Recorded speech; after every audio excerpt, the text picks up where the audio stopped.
होता है, जो ये फॉरबिडन आपका पाथ होता है वो अलाउड हो जाता है। समझ में आ गया? तो किस केस में होता है? जिस समय सिंगलेट का लाइफ टाइम क्या होता है, ज़्यादा होता है, तो यहाँ से मॉलिक्यूल यहाँ चला जाता है या यहाँ से इलेक्ट्रॉन यहाँ चला जाता है, अपना क्या स्पिन को क्या करते हैं, चेंज करते हुए। इस प्रोसेस को बोलते हैं इंटर सिस्टम क्रॉसिंग। अब किससे रिप्रेजेंट करते हैं? ISC से रिप्रेजेंट करते हैं। समझ में आ गया? तो क्या हुआ आपका, ISC से रिप्रेजेंट किया जाता है। ठीक, नेक्स्ट पॉइंट अब हमें पता है कि जो सिंगलेट स्टेट होती है उसकी सबकी एक ट्रिपलेट होती है। यदि S1 होगा तो क्या होगा आपका, T1 होगा। S2 होगा तो क्या होता होगा उसका, T2 होता होगा।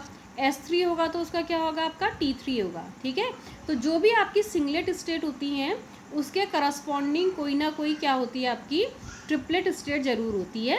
सिर्फ किसकी फॉरबिडन रहता है आपका ट्रिपलेट स्टेट, SO के नीचे कोई ट्रिपलेट स्टेट नहीं होती है, वो फॉरबिडन रहती है, वो छुपी हुई रहती है। समझ में आ रहा? तो S1 होगा तो ट्रिपलेट स्टेट T1 होगा, S2 होगा तो ट्रिपलेट स्टेट T2 होगा, S3 होगा तो ट्रिपलेट स्टेट 3 होगा, लेकिन S0 का T0 नहीं होता है। ठीक है, वो फॉरबिडन रहता है। और तो मैं ये पहले ही बता चुकी हूँ S1 और T1 में पोजीशन कैसे रहेगी। S1 हमेशा हायर पोजीशन पर रहता है, T1 नीचे। तो S2 है तो T2 से नीचे ही रहना चाहिए, S3 होता तो T3 उसके नीचे ही रहना चाहिए। ठीक है, तो जो भी उसके कॉरस्पॉन्डिंग ट्रिपलेट स्टेट है वो ज़्यादा स्टेबल होती हैं, तो उनकी एनर्जी क्या होती है आपकी, हमेशा कम होती है। ठीक हो गया। नेक्स्ट पॉइंट ये मालूम होना चाहिए कि जब क्या होता है, देखो S1 और T1 की एनर्जी में ज़्यादा डिफरेंस नहीं होता है। ठीक है, जब क्या होता है एनर्जी इनके बीच में ज़्यादा डिफरेंस नहीं होता है, तो इंटर सिस्टम क्रॉसिंग की इफ़िशियंसी बढ़ जाती है। ठीक है, जब एनर्जी गैप क्या होगा आपका, कम होगा, तो आसानी से जंप कर सकता है। ठीक है, तो जिस समय S1 और T1 की जो एनर्जी का डिफरेंस है ज़्यादा नहीं होता है, तो ISC की इफ़िशियंसी इंक्रीज़ हो जाती है। ठीक, और जिस समय क्या होगा आपका S1 और T1 के बीच में काफ़ी एनर्जी का गैप होगा, तो उस समय क्या हो जाएगी, इफ़िशियंसी बहुत लो हो जाती है, या कई बार 0% इफ़िशियंसी। मीन्स क्या नहीं होता आपका, इंटर सिस्टम क्रॉसिंग नहीं हो पाती है। समझ में आ रहा? तो इंटर सिस्टम क्रॉसिंग कब पॉसिबल है, जब S1 और T1 की मतलब तब इफ़िशियंसी बढ़ जाती है जब दोनों की एनर्जी का डिफरेंस क्या होता है आपका, कम होता है। और एनर्जी डिफरेंस बढ़ जाने पर जो ये ट्रांसफ़र होता है या इफ़िशियंसी जो ट्रांसफ़र होती है वो कैसी हो जाती है आपकी, लो हो जाती है, या कई केस में 0% हो जाती है। ठीक, जैसे कि जो कीटोन्स होते हैं उनकी जो इफ़िशियंसी होती है, कौन सी, इंटर सिस्टम क्रॉसिंग की जो इफ़िशियंसी होती है वो बहुत हाई होती है। किसकी, कीटोन्स की क्या होती है आपकी, बहुत हाई इफ़िशियंसी होती है। और यदि हम देखें, अभी हम बहुत आगे बात करेंगे, बेंजोफिनॉन कई जगह यूज़ करते हैं। तो बेंजोफिनॉन एक ऐसा कंपाउंड है जिसकी क्या होती है आपकी इफ़िशियंसी क्या होती है, लगभग 100% एफिशिएंसी होती है। इंटर सिस्टम क्रॉसिंग एफिशिएंसी क्या होती है आपकी, 100% होती है। ठीक है, उसके बाद कीटोन के बाद आते हैं एरोमेटिक कंपाउंड। एरोमेटिक कंपाउंड की जो इंटर सिस्टम क्रॉसिंग की जो इफ़िशियंसी होती है वो इंटरमीडिएट होती है, या इंटरमीडिएट से हाई होती है, मतलब करता भी है और बहुत ज़्यादा भी करते हैं, वो डिपेंड करता है स्ट्रक्चर पर। तो सेकंड नंबर पर आते हैं आपके कौन, आपके एरोमेटिक कंपाउंड्स। और जो उसके बाद आते हैं आपके कौन, ओलिफिन्स। तो ओलिफिन्स की जो होती है वो कैसी होती है, कम इफ़िशियंसी होती है। ठीक, तो इंटर सिस्टम क्रॉसिंग की इफ़िशियंसी सबसे हाईएस्ट किसकी होती है आपकी, कीटोन्स की। और कीटोन्स में भी तुम्हें बता दिया कि बेंजोफिनॉन की तो 100% इंटर सिस्टम क्रॉसिंग होती है। उसके बाद आता है एरोमेटिक का नंबर जो कि मीडियम से लेकर हाई तक होती है। और लास्ट में आते हैं आपके कौन, ओलिफिन्स, जिनका क्या होती है, जो इंटर सिस्टम क्रॉसिंग इफ़िशियंसी होती है वो लो होती है। ठीक, नेक्स्ट पॉइंट ये पता होना चाहिए, दिख रहा है, तो जो इंटर सिस्टम क्रॉसिंग की इफ़िशियंसी है बेंजोफिनॉन की 100% होती है। ठीक है, तो इसके आगे ये भी पता होना चाहिए। इसके बाद जो नंबर आता है वो एरोमेटिक्स का आता है, और लास्ट में कौन होते हैं फिर आपके, एल्कीन्स होते हैं। ठीक है, नेक्स्ट पॉइंट क्या है आपका, जो इंटर सिस्टम क्रॉसिंग होती है वो किस पे डिपेंड करती है आपकी, जितना हैवी एटम्स होंगे उतनी ज़्यादा इंटर सिस्टम क्रॉसिंग की इफ़िशियंसी क्या हो जाती है आपकी, इंक्रीज़ हो जाती है। ठीक है, तो जो इंटर सिस्टम क्रॉसिंग की इफ़िशियंसी होती है वो किस पे डिपेंड करती है आपका, एटम के वेट पे डिपेंड करती है। तो जितना ज़्यादा क्या होता है आपका वेट होता है, इंटर सिस्टम क्रॉसिंग की इफ़िशियंसी क्या हो जाती है आपका, उतनी ही क्या हो जाती है आपकी, ज़्यादा हो जाती है। ठीक है, अब देखो ये हम देख रहे थे, S1 से जब किस में जाता है, वो T1 में जाता है, जो इंटर सिस्टम क्रॉसिंग है। फिर यहाँ से क्या होगा, ऊपर वाले लेवल से कहाँ आएगा, नीचे आएगा, फिर से क्या कहलाएगा, ये वाइब्रेशनल कैस्केड। क्या हो जाएगा फिर आपका, वाइब्रेशनल कैस्केड है। तो जो वाइब्रेशनल कैस्केड है यहाँ भी नॉन रेडिएंट प्रोसेस है, ठीक है, मतलब किसी तरीके का कोई लाइट या कुछ नहीं निकलेगा, ठीक। नेक्स्ट पॉइंट जो आपका T1 स्टेट है, मतलब ट्रिपलेट की जो सिंगलेट स्टेट है, जो इसकी लाइफ टाइम होती है वो क्या होता है 10⁻⁻5 सेकेंड टू 10⁻³ सेकेंड होती है। तो यहाँ पर कितने समय तक रह सकता है, 10⁻⁻5 सेकेंड से 10⁻³ सेकेंड तक रहता है, ठीक है। और इतने समय रहने के बाद वो फिर से किस में आता है, आपका ग्राउंड स्टेट में। यहाँ से फिर से किस में आता है, आपका ग्राउंड स्टेट में आता है।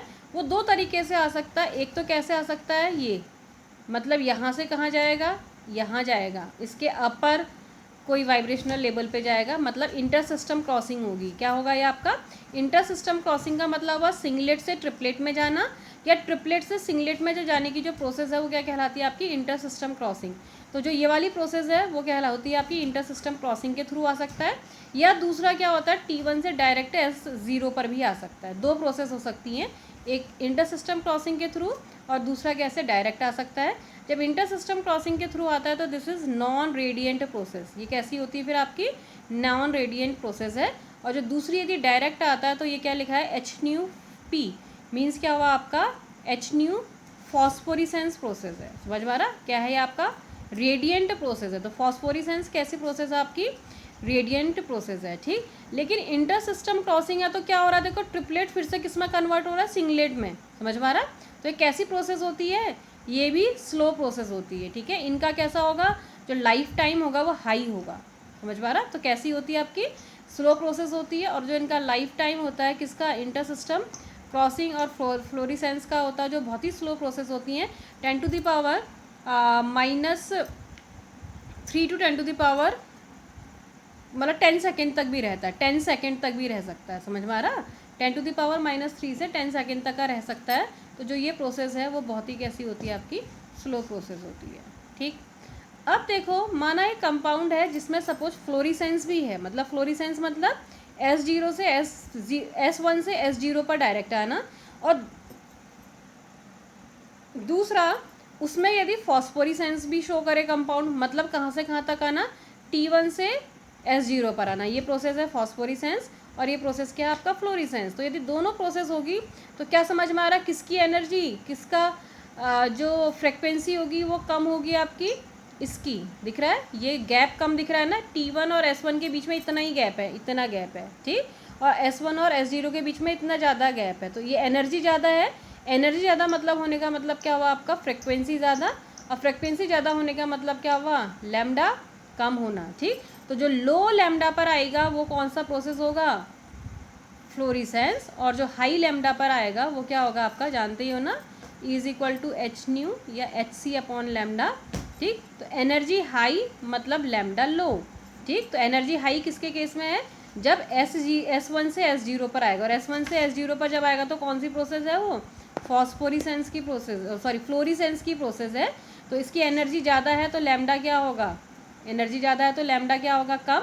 और इसमें क्या है आपका, इनके बीच में एनर्जी गैप कम है तो लैम्डा क्या होगा आपका, हाई, ठीक। तो जो हायर लैम्डा पर आएगा वो क्या होगा आपका, फॉस्फोरिसेंस, और जो लोअर लैम्डा पर आएगा वो होगा आपका फ्लोरिसेंस, ठीक हो गया।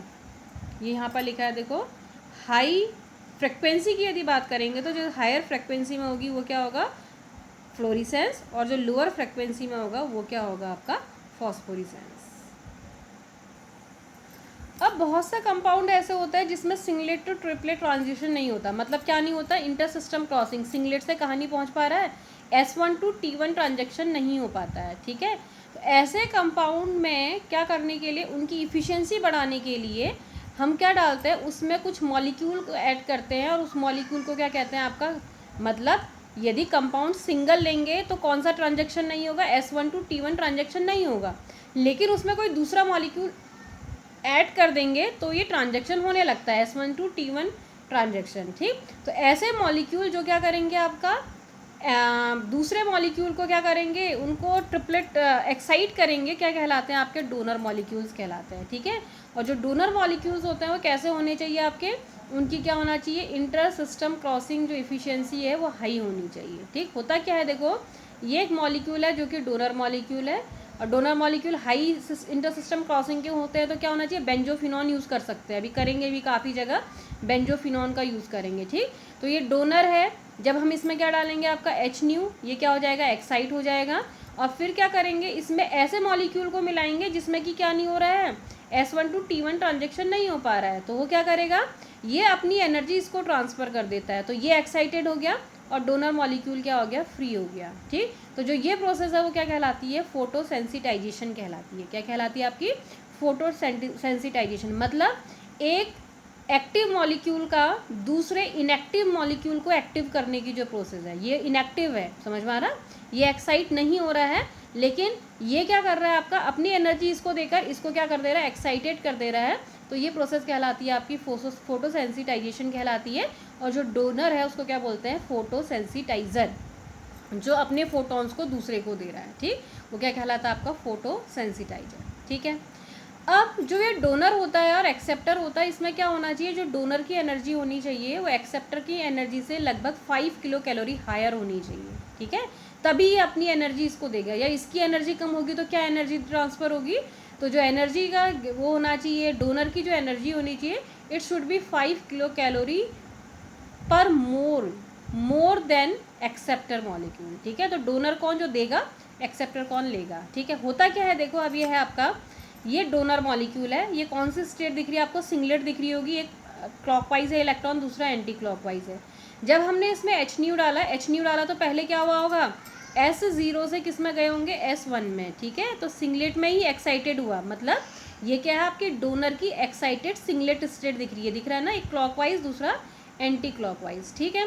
फिर इसमें क्या होगा आपका, इसमें क्या होगा, क्योंकि इसकी inter system crossing efficiency high है, तो S1 किस में कन्वर्ट हुआ होगा, T1 में, मतलब इसको इतना टाइम मिला होगा कि एक इलेक्ट्रॉन ने अपना स्पिन चेंज किया होगा। तो ये कंपाउंड है आपका डोनर का singlet state, inter system crossing हुई, डोनर का क्या बन गया आपका, ट्रिपलेट एक्साइटेड स्टेट बन गया, ठीक। अब इसमें हमने क्या डाला आपका, एक्सेप्टर डाला, जो कि पहले किस फॉर्म में दिख रहा है आपका, सिंगलेट फॉर्म में दिख रहा है। तो इसने क्या करता है, एक चीज़ और पता होना चाहिए, जो ट्रिपलेट होता है वो दूसरे को एक्साइट करता है तो उसको ट्रिपलेट में ही कन्वर्ट करता है, और यदि सिंगलेट होता है तो सिंगलेट में ही कन्वर्ट करता है, ठीक। तो ये ट्रिपलेट है तो इसको किस में कन्वर्ट करेगा, देखो ये ट्रिपलेट में कन्वर्ट कर दिया, दोनों का हमने डायरेक्शन ऊपर दिखा दिया, और खुद क्या हो जाता है आपका, अपोजिट हो जाएगा, जो अभी तक क्या था, ट्रिपलेट था, वो किस में कन्वर्ट हो गया आपका, सिंगलेट।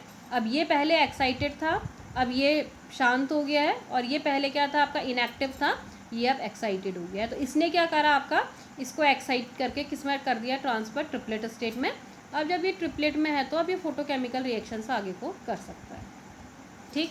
अब जो सेंसिटाइज़र है या जो डोनर है उसकी कुछ प्रॉपर्टीज़ होती हैं, क्या होना चाहिए, पहला तो डोनर हम ऐसी चीज़ होनी चाहिए जो कि क्या करेगा आपका, लाइट लेने के बाद, मतलब फोटोन लेने के बाद एक्साइट होना चाहिए, पता लगा खुद ही एक्साइट नहीं हो रहा तो दूसरे को क्या एक्साइट करेगा, तो donor must be excited by H new, मतलब लाइट डालने पर वो एक्साइट होना चाहिए, ठीक है।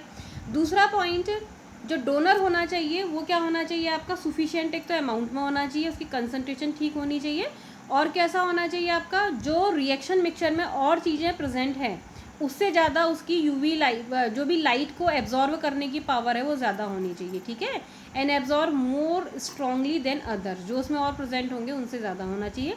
थर्ड पॉइंट अब बता ही चुके हैं कि डोनर की जो एनर्जी होती है वो रिएक्टेंट से क्या होनी चाहिए, लगभग कम से कम 5 किलो कैलोरी पर मोर ज़्यादा होनी चाहिए, तो डोनर की जो एनर्जी होनी चाहिए वो रिएक्टेंट से ज़्यादा होना चाहिए।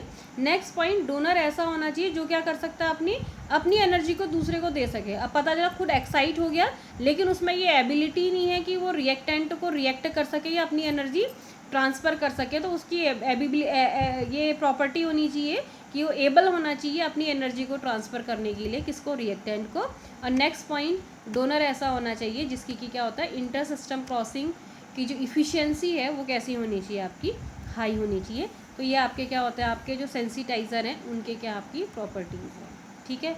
तो नेक्स्ट इसमें आप फिर कल देख लेंगे।